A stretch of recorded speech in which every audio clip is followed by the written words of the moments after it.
Hello everybody, welcome to Gregsbeerreviews today. Let's take a walk and go see what's in the fridge today.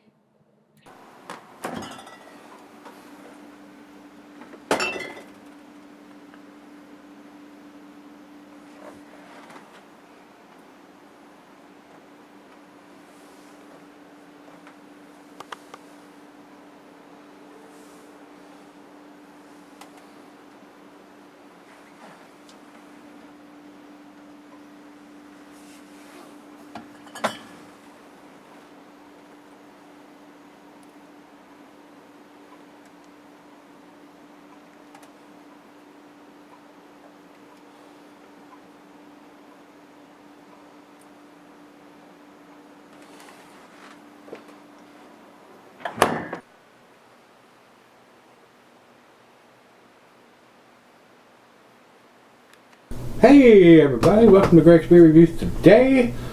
Today's beer hopefully is going to be a big treat. Guys, I think I did this beer a couple years ago.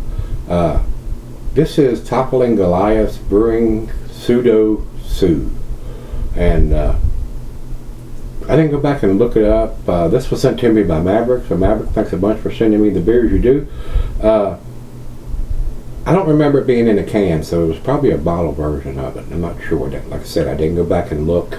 The note that Maverick sent here says, "This is a very different beer than the one you had a couple years ago. Almost all of their hoppy beers are juice bombs now. This was canned on 2/8 of 19, 16-ounce can, 6.8% ABV, which is not on the can, and I wish it was because it changes a lot of times. And evidently this one does, because when I go to Beer Advocate, they have it at 6.20%. So they need to have that on the can so you know what you're drinking. I don't understand that, other than they want to use the same can over and over and over and over and over again, or the same package. If they're going to do that, they need to have their dating machine that's stamping the date on the bottom to have the ABV on the particular version that you're getting, so you know.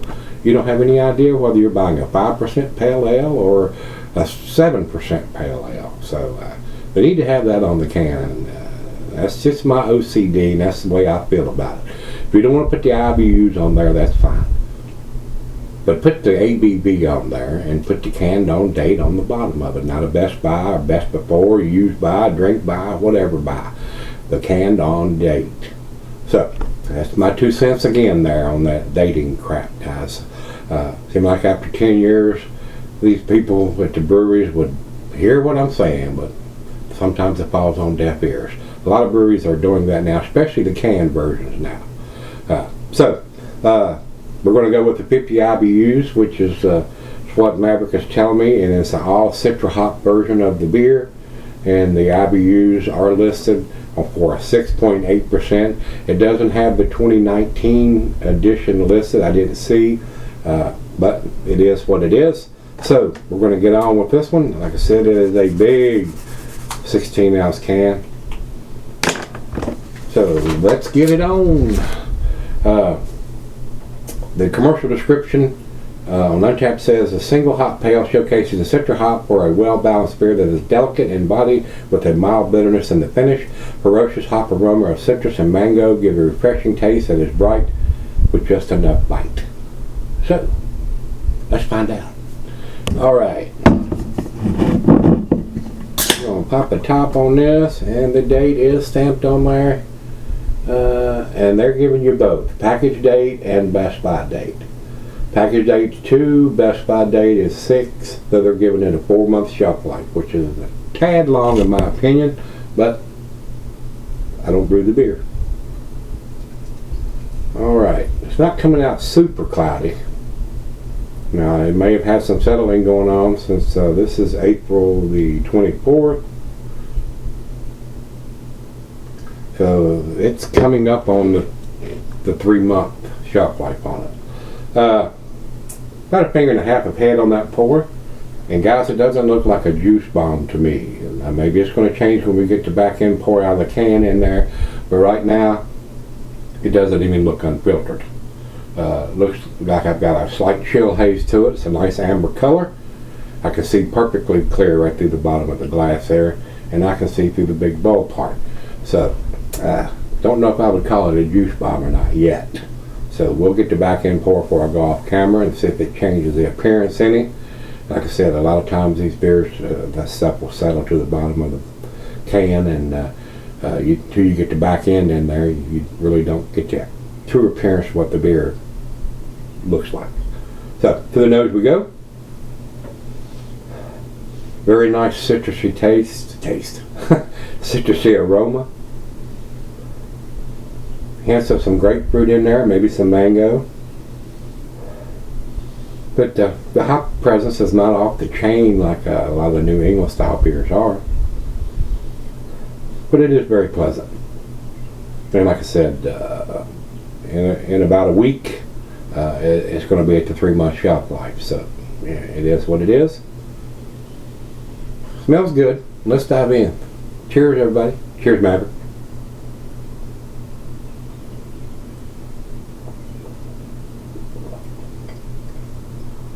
Very smooth, very easy drinking. The alcohol is very well hidden.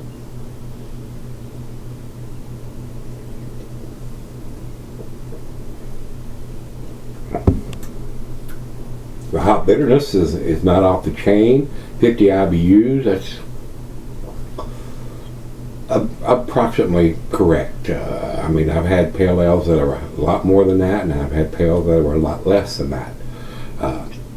If you're drinking a pale ale and you're not into the IPAs because of the bitterness of the hops, this one may suit your taste.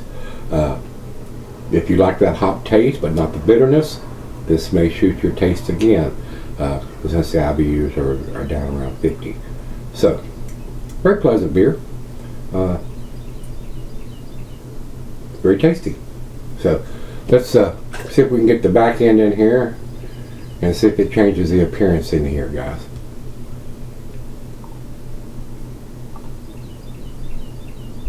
Yeah, it looks kind of chunky coming out the back end here. So it looks like we had some settling going on in the can. And there's a whole lot of particulates in that bottom of the can. I can see them floating around and settling to the bottom of the glass here. Now it looks like orange juice, guys. So that's the thing about it, and I have subscribers tell me, roll the can, roll the can. I'm scared to do that because I don't want it to spew all over the place, and I've tried rolling it, and it really doesn't do a lot for it. I mean, you almost got to shake it up, and then once you do that, you can't open it up without it spewing all over the place. So I just as soon do it the way I do it, and do the back end pour, and that way I'm not shaking it up, and it's not spewing all over the place. I know I get a false reading a lot of times when I pour this much of it, and then I pour the back half in there, and it changes it completely. So I'm going to take one more sip before I go off camera. That looks like a New England style. That looks like orange juice in the glass. And that's what I'm after if it's going to be a juice bomb or a New England style beer.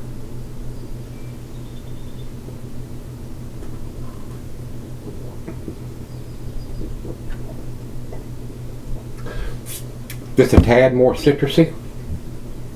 Maybe a hint of some melon in there. Nice tropical fruit notes. A very, very pleasant beer. And if it was available here and it had the ABV on it, I would probably buy it. But not having that on there and having to go somewhere to look it up to figure it out, and then may not, if you're looking it up on Beer Advocate, you're probably going to get the wrong information on top of that. So I just really wish they would put that information on the can somewhere, whether it's stamped on the bottom or whatever. I mean, just me though, it's just my opinion. So let's sip on this for a while and see what we end up with. Alright guys, I'm back. Got just a little left here. Tasty beer. Could probably be an outstanding beer if it had the ABV on the can. Very representative of a New England style.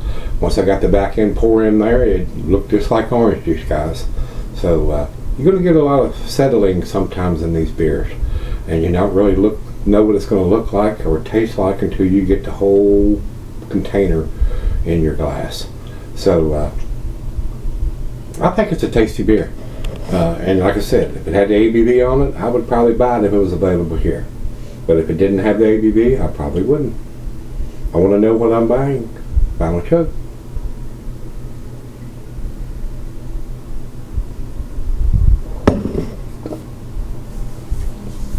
Very tasty, very smooth. Alcohol is well hidden. Nice citrusy notes, oranges, a little bit of mango, grapefruit. Very pleasant, very smooth, very nice. Guys, like I said, if it had the ABV on it, I would probably consider giving it a better grade than I'm going to give it. I'm going to give it an A, 95, right down the middle of the A category. Over to Beer Advocate, they have it at 4.51. Awesome numbers from those guys. Not the best I've seen, but pretty close. I would consider that their A beer also. And over to Untapped, they have it at 4.19, which is in their A- scale. So, yeah, it's an A beer. So that's where I'm putting it, 95 for me on this one, guys. Maverick, thanks again, my brother. I do appreciate you sending it to me. Guys, if you had this recently, the canned version, this is a 2019 edition of Pseudo from Toppling Goliath Brewing. Let me know what you think. Till we meet again, let's go see what's in the fridge.